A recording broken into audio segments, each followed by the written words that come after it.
हमारे सभी पाठकों को प्यार भरा नमस्कार। तो दोस्तों, आज की कहानी है बॉयफ्रेंड बना बेटा और गर्लफ्रेंड बनी माँ, आखिर क्यों। मेरा नाम सोना है, मेरी उम्र 25 साल है। मेरे मम्मी पापा एक किसान हैं और हम 5 बहनें हैं। मेरा कोई भाई नहीं है।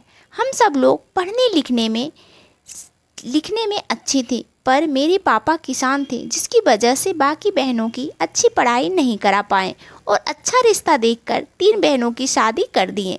चौथे नंबर में मैं थी। तीनों बहनें की शादी करने के चक्कर में पापा ने सारी जमीन बेच दी। मेरी बड़ी बहन तो ठीक ठाक घर में गई थी और दूसरी बहन इतना सब कुछ देने के बाद भी उसके ससुराल वाले उसके साथ मारपीट किया करते थे, खुश नहीं रखते थे।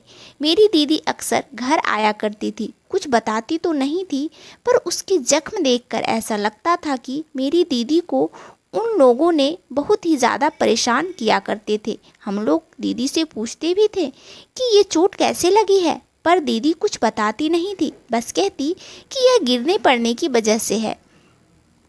मैं पढ़ाई में बहुत अच्छी थी। पापा कहते थे कि यह पढ़ाई में बहुत ज़्यादा अच्छी है, इसको हम पढ़ाएंगे। मैं डॉक्टर बनना चाहती थी, इसलिए मेरे इंटर के बाद पापा ने मुझे शहर भेज दिया पढ़ने के लिए। मेरी छोटी बहन भी पढ़ने में ठीक थी, पर अभी वह छोटी थी, इसलिए अभी वह गांव में ही पढ़ रही थी। मेरे बहुत अच्छे मार्क्स आते थे। मेरी पढ़ाई देखकर पापा मम्मी बहुत खुश होते थे। वहाँ पर मुझे कोई अवार्ड्स भी मिले थे। मेरी डॉक्टरी पढ़ाई करने के लिए हॉस्टल में पापा ने भेज दिया और पैसों का इंतजाम करने के चक्कर में लग गए। हम लोग को कभी भी एहसास नहीं होने देते थे कि उनके पास पैसा नहीं है। सब लोग बहुत तंगी में थे, पर हम लोग को पता था कि पापा परेशान रहते हैं। उन्होंने बड़ी दीदी 3 दीदी की शादी करने में काफ़ी खेत बेच दिए थे और काफ़ी गिरवी भी रखे थे। अब गांव के मुखिया से काफ़ी पैसे उधार भी लिए थे, ताकि उनकी बेटियां खुश रहे और सुखी रहे। ऊपर से मेरी पढ़ाई के लिए भी दिन रात मेहनत कर रहे थे। मेरी वहाँ पर कॉलेज में पढ़ाई करते हुए एक अच्छे लड़के से दोस्ती हो गई। वह भी तैयारी कर रहा था, उसके भी अच्छे मार्क्स आते थे। वह काफ़ी हेल्प करता था मेरी पढ़ाई में। कहता था कि जब हम लोग डॉक्टर बन जाएंगे तो मैं चलूँगा तुम्हारे पापा से बात करने और हम दोनों शादी कर लेंगे। मैं कहती थी चलो ठीक है, पहले हम डॉक्टर तो बन जाएं। इस तरह से मेरा मार्क्स बहुत अच्छे आए और अब मुझे ट्रेनिंग पर जाना था। पर जाने से पहले मैंने सोचा मैं मम्मी पापा का आशीर्वाद ले लूं। फिर जब मैं घर आई तो मम्मी पापा सब लोग बहुत खुश थे। पर अचानक से एक दिन मुखिया जी मेरे घर पर आए और मेरे पापा से बात करने लगे। करीब 1 घंटे बाद बात होने के बाद मुखिया जी चले गए। उसके बाद से पापा उदास हो गए और परेशान रहने लगे और मेरी मम्मी भी बहुत उदास रहने लगी। मेरे को कोई बात बताता ही नहीं था। बाद में मुझे पता चला कि मेरी शादी मुखिया जी से तय हो गई, जो कि मुझसे उम्र में 3 गुने बड़े थे। उनकी उम्र 65 साल की थी और मैं 25 की थी। यह बात समझ नहीं आई कि मेरे मम्मी पापा इस शादी के लिए मान क्यों गए, आखिर क्यों, पर इसका जवाब मुझे नहीं मिला। मेरे माँ बाप मुझे कुछ बताने को तैयार नहीं थे, पर मम्मी इस शादी के खिलाफ थी। उन्होंने लाख कोशिश की कि मेरी शादी मुखिया जी से ना हो, लेकिन कोई फर्क नहीं पड़ा। शादी तय हो गई, पर उस बीच मेरी मम्मी कहीं चली गई। हम सबको छोड़कर सब लोग ताने देने लगे कि बेटी की शादी तय हुई तो माँ भी मन बहलाने निकल पड़ी। जिसके मुंह में जो आता सब बकवास करते थे। मेरे पापा तो एकदम अकेले पड़ गए थे, पर क्या करते, उन्हें मेरी शादी करनी थी। मैं भी जिद पर आ गई और फिर पापा को अपनी कसम देकर पूछा तो पापा बोले कि बेटा तेरी शादी नहीं करूँगा तो तेरी छोटी बहन को और तुझे मुखिया जी उठवा लेंगे। मेरे गांव में मुखिया जी से सब बहुत डरते थे और जब मैं यह सुनी तो अपनी बहन को बचाने के लिए चुप हो गई। हम लोग बहुत गरीब थे। मैं नहीं चाहती थी कि मेरी वजह से मेरी छोटी बहन की ज़िंदगी बर्बाद हो, इसलिए मैंने बिना कुछ कहे शादी कर ली।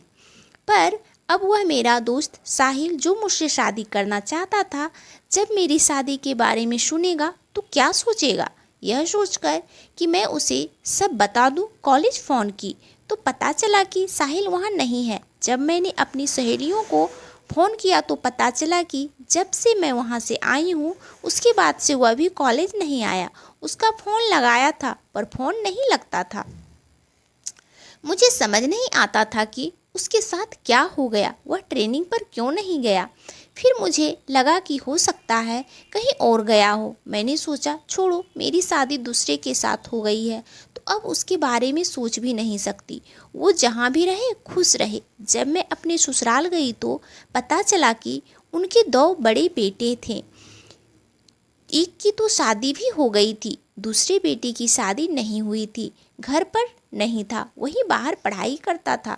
मेरी सासू माँ थी जो व्हील चेयर पर रहती है, अपने से कुछ भी नहीं कर पाती है। उन्हें बाथरूम के लिए, खाने पीने के लिए एक हेल्पर की ज़रूरत पड़ती थी और उन्हें बाहर भी घुमाने ले जाना पड़ता था।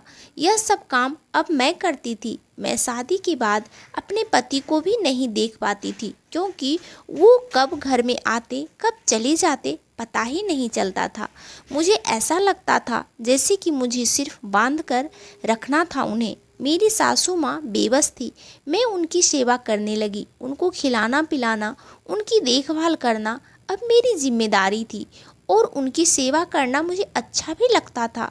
इन सब में अब मैं डॉक्टर बनने की इच्छा भी खत्म हो गई। सास की सेवा करते हुए मुझे कुछ अजीब सा लगता था क्योंकि जब मैं उन्हें अपने साथ लेकर जाती तो सासू माँ मेरे रूम की तरफ देखकर जैसे कुछ इशारा करने लगती थी। ऐसा लगता था कि जैसे कुछ कहना चाहती हो, पर मैं समझ नहीं पाती थी कि वो क्या कहना चाहती है। हमेशा का काम होता था।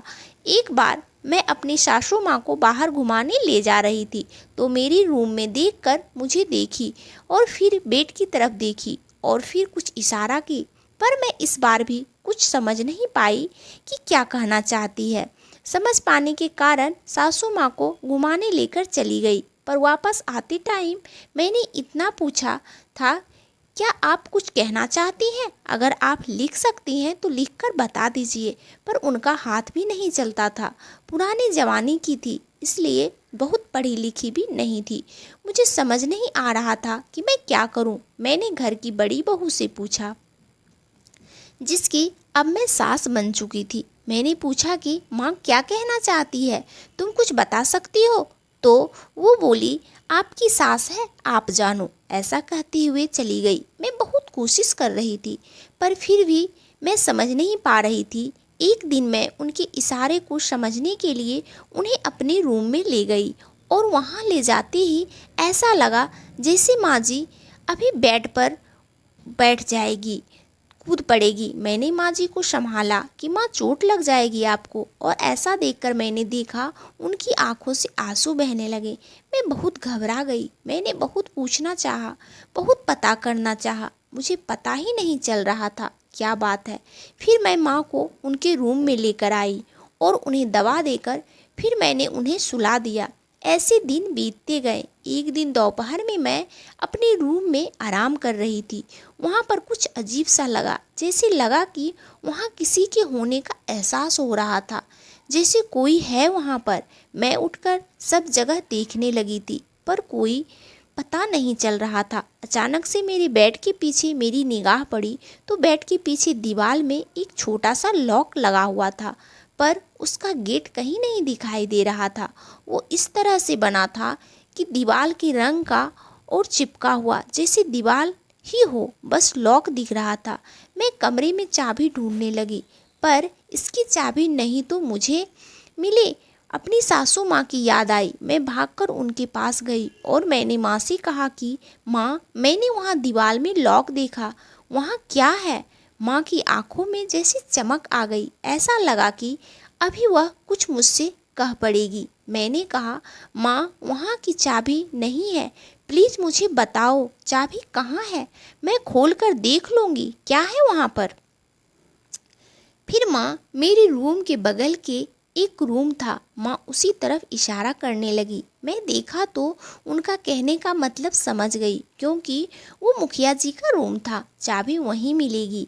पर मुझे बहुत संभल कर जाना था क्योंकि मुखिया जी के रूम में मेरा जाना सख्त मना था। एक बार घर से सब लोग बाहर गए थे, मौका पाकर मैं वहाँ पर घुस गई। मैंने पूरा कमरा ढूंढा तो मुखिया जी रूम एचिट बाथरूम में एक रूम दिखा। और वहीं पर गेट लगा हुआ था और साइड में चाबी रखी हुई थी। मैंने गेट के लॉक को खोला और अंदर गई तो अंदर बहुत अंधेरा था। धीरे धीरे अंदर गई और ऐसा लगा जैसे वहाँ किसी के सिसकियों की आवाज़ आ रही थी। वहाँ पर लाइट भी नहीं थी। मैं भाग के बाहर गई और जल्दी से टॉर्च लेकर अंदर गई क्योंकि मुझे डर लग रहा था कोई आ ना जाए। जब मैं अंदर गई तो मुझे समझ नहीं आ रहा था कि मैं क्या करूं। यह मैं क्या देख रही थी। मेरे सामने वहाँ पर मेरी माँ थी जो इतने महीनों से गायब थी, जिसके लिए सब अनाप शनाप बोल रहे थे। वो मेरी माँ यहाँ पर कैद थी, मुझे पता ही नहीं था। मैं माँ के गले लगकर रोने लगी। फिर माँ को लेकर बाहर आई और अपनी सासू की माँ के पास गई। मैंने कहा, माँ ये सब क्या है? इतने दिनों लोग तेरे बारे में क्या क्या बोल रहे थे। माँ मेरी सासू माँ से चिपक कर रोने लगी। फिर मैं माँ से पूछी, यह सब क्या है? इससे पहले कुछ पता चलता। तभी वहाँ मेरा कॉलेज फ्रेंड साहिल आ गया। मुझे लगा ये यहाँ कैसे, तभी सब आ गए। फिर पता चला कि ये मुखिया जी का छोटा बेटा वही साहिल था जिसके साथ मैं डॉक्टर की तैयारी कर रही थी, जिसने मुझसे शादी का वादा किया था। एक से एक जालसाजी ऐसी खुल रही थी जैसे मानो सब सोची समझी चाल हो। बहुत बड़ा खिलवाड़ हुआ मेरी शादी का। मैंने साहिल से पूछा, यह क्या है? मेरी शादी तुम्हारे बाप से हो गई और तुमने एक खबर भी नहीं ली कि मेरी शादी क्यों हो रही है। तब माँ ने बताना स्टार्ट किया कि बेटा इसमें इसकी कोई गलती नहीं है। मैं जान गई थी कि तुम और साहिल शादी करना चाहते हो, लेकिन मुखिया जी का छोटा बेटा है, क्योंकि उस साहिल तुमसे मिलने आ रहा था और मैं उससे रास्ते में मिली थी। तुम्हें नहीं पता था कि साहिल मुखिया जी का बेटा है, लेकिन इसे पता था कि तुम उसके गांव की लड़की हो। तुमसे मिलने आ रहा था। साहिल से बात कर पाती कि तुम दोनों एक दूसरे से प्यार करते हो, शादी करना चाहते हो, तो मैंने प्लान बनाया साहिल के साथ मिलकर तुम दोनों को भगा दूंगी। मैंने तुमसे कुछ नहीं कहा, बस मैंने साहिल से कहा कि तुम तैयारी कर लो, फिर एक रात आओ, मैं तुम्हें उसके साथ यहाँ से दूर भेज दूंगी। लेकिन यह बात मुखिया जी को पता चल गई और उन्होंने मुझे धोखे से अपने घर बुलाया और धमकी देकर अपने घर में कैद कर लिया। और यह बात तुम्हारे पापा को भी पता है, इसलिए तुम्हारे पापा तुमसे कुछ ना कह सके और तुम्हारी लाज, तुम्हारी छोटी बहन की लाज बचाने के लिए उन्होंने तुम्हारी शादी मुखिया जी से कर दी। मैंने साहिल से कहा, तुमने कुछ क्यों नहीं कहा? साहिल ने कहा, जब तुम्हारी शादी तय हुई तो मुझे कुछ पता नहीं था, मैं तो मिलने जा रहा था। मुझे रास्ते में तुम्हारी माँ ने सब कुछ बताया। जिस रात मैं घर तुम्हें लेकर दूर जाने के लिए निकला था, पता नहीं कैसे पापा को पता चल गई। तब पापा ने कहा कि अगर तुमने यह कदम उठाया तो मैं उसकी छोटी बहन दिशा को गायब करवा दूंगा। दोनों बहनों की ज़िंदगी बर्बाद हो जाएगी। पर जब मैं नहीं माना तो इन लोगों ने मुझे जाने कौन सी दवा खाने में देकर मुझे बेहोश कर दिया और फिर मुझे यहाँ से दूर भेज दिया। और जब मेरी आँख खुली तो मैं एक रूम में कैद था। मैं लाख कोशिश करता था लेकिन मैं आ नहीं पाया। मेरे पापा तुमसे बहुत जलते थे कि एक गांव की गरीब लड़की डॉक्टर कैसे बन सकती है, मेरे बेटे की बराबरी कैसे कर सकती है। इसी जलन में पापा ने तुम्हारी शादी मुझसे नहीं होने दी और तुम्हारा डॉक्टर बनने का सपना भी वहीं खत्म कर दिया। तुम्हारे पापा को भी ब्लैकमेल करके ही शादी की है। वह मुखिया जी नहीं चाहते थे कि तुम्हारी शादी मुझसे हो। उनका गुरूर उनको रोक रहा था कि छोटे घर की लड़की डॉक्टर बनेगी और मेरे घर की बहू। इतनी औकात आज मैं किसी तरह वहाँ से भाग पाया हूँ, पर अब बहुत देर हो चुकी है। मैं नहीं जानता था कि मेरे पापा इतनी हद तक गिर जाएंगे। उस समय मुझे इतना गुस्सा आया कि मुखिया जी को क्या कर दूँ। मैं उनके बड़े बेटे बहू को भी लगा कि मैं तुरंत अभी पुलिस थाने में इन सबको भेज दूँ, ले जाकर अरेस्ट करवा दूँ। साहिल ने कहा, बस बहुत हो गया, अब इन सबको सबक सिखाना होगा। जब वह बाहर जाने लगे तो मुखिया जी ने साहिल को फिर से पकड़ लिया और बाहर नहीं जाने दे रहे थे, तो साहिल भी नहीं माना। वह खुद को छुड़ाते हुए भाग गया और पुलिस थाने में कंप्लेन किया। पुलिस के साथ हर गांव के लोग को भी इकट्ठा कर लिया, जिसकी वजह से मुखिया जी का साथ पुलिस भी नहीं दे पाई और सबको अरेस्ट करके थाने ले गई। मेरी माँ अब कैद से बाहर थी। मेरे पापा, मेरी बहन, सब लोग आ गए थे। मैं बहुत दुखी थी कि मेरी ज़िंदगी तो बर्बाद हो गई। तब साथ में खुशी भी थी कि अब मेरा पूरा परिवार सुरक्षित था। सासू माँ की आंखों में खुशी के आंसू थे। मैंने कहा, मम्मी जी आप रोइए मत। मैं माँ का हाथ पकड़ के मेरे हाथ में देते हुए इशारा करने लगी कि आप अपनी बेटी को ले जाओ, यहाँ से साहिल है। मुझे देखता रहा और मैं भी माँ के साथ जाने के लिए तैयार हो गई। अब हम लोग शादी तो नहीं कर सकते थे, क्योंकि अब वह रिश्ते में मेरा बेटा लगने लगा था और मैं उसकी माँ लगने लगी थी, इसलिए इससे शादी तो नहीं होना था। पर हाँ, अब मैं किसी से शादी नहीं कर सकती थी। मैं अपने बहन को लेकर, अपने माँ बाप को लेकर गांव छोड़कर शहर चली गई। मैं पढ़ी लिखी थी, अब डॉक्टर तो नहीं बन सकती थी, पर मैं अब एक अच्छी कंपनी में जॉब कर रही थी। मम्मी पापा और बहन को वहीं पर रखकर बहन को पढ़ाने लगी। मैं ज़िंदगी भर शादी ना करने का फैसला कर लिया। कुछ सालों में मेरी बहन की पढ़ाई कंप्लीट हो गई और वह भी अच्छी जॉब करने लगी। मैंने अपनी बहन की धूमधाम से शादी कर दी। मम्मी पापा भी अब बूढ़े हो चुके थे। उन लोगों को बहुत चिंता करती थी कि मैं शादी कर लूं, पर अब शादी से मेरा विश्वास उठ चुका था। इसलिए मैंने कहा, पापा चिंता मत करो, मैं ठीक हूँ। लोगों की क्या, मुझे नहीं पता था साहिल कहाँ है, क्या करता है। और एक दिन पता चला, मेरी सहेलियों ने मुझे बताया कि साहिल भी शादी नहीं की, वह भी मेरी तरह अकेला रहता है। उसकी दादी अब नहीं रही है। हम दोनों ने ज़िंदगी भर शादी ना करने का फैसला लिया। तो दोस्तों, मेरे साथ जो हुआ क्या होना चाहिए था? यह जो साहिल के साथ हुआ क्या होना चाहिए था? क्या गरीब होना इतना बड़ा अभिशाप है, या एक गरीब की पढ़ाई इतनी बड़ी गलती है कि उसकी इतनी बड़ी सज़ा मिलती है? दोस्तों, कहानी आपको कैसी लगी? अगर अच्छी लगी हो तो प्लीज़ कमेंट करके बताइए और वीडियो को लाइक करें और शेयर भी करें।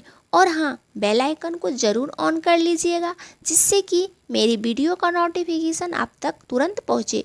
फिर मिलते हैं अगली वीडियो में। तब तक के लिए टेक केयर, बाय बाय।